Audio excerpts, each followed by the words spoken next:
বন্ধুসকল এইটো ভিডিওত আমি জানিম বিন্দুসম আধানৰ বাবে বৈদ্যুতিক ক্ষেত্ৰ প্ৰাবল্য ইয়াৰ আগৰ ভিডিওটোত বৈদ্যুতিক ক্ষেত্ৰ কি হয় আমি এটো জানিছিলো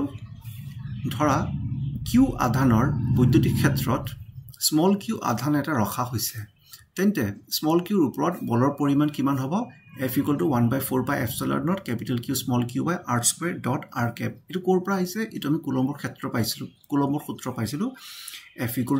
1/4 pi epsilon naught q1 q2 by r square যদি আমি ভেক্টৰ ওপৰত প্ৰকাশ কৰিবলৈ যাও তেতিয়া হলে ওপৰত এটা কাৰ্চিন দিব লাগিব আৰু ইয়াতে r দি cap দিব লাগিব এতিয়া এই q1 q2 ৰ ঠাইত capital Q আৰু small q আহি গৈছে যাৰ বাবে আমাৰ ফৰ্মুলাটো এনে ধৰণৰ হৈ গৈছে এতিয়া জব ভিডিওটোৰ বিদ্যুৎ ক্ষেত্ৰৰ যেটো সংজ্ঞা আছিল সেই অনুসৰি E vector equal to F by Q হ'ব এই F যেটো আছে আমি এটো ইয়াত বহুৱাই দিছো বহুৱাই দিয়াৰ পিছত এনেকুৱা small q আৰু small q কটাকটি গল থাকি গল 1/4 pi epsilon naught q by r square dot r cap so এইটো হল বিদ্যুৎ ক্ষেত্ৰ প্ৰাবল্যৰ প্ৰকাশ ৰাখি E vector equal to 1/4 pi epsilon naught sorry it is a mistake hoise capital Q by r square dot r cap aku yate likhi di asu E vector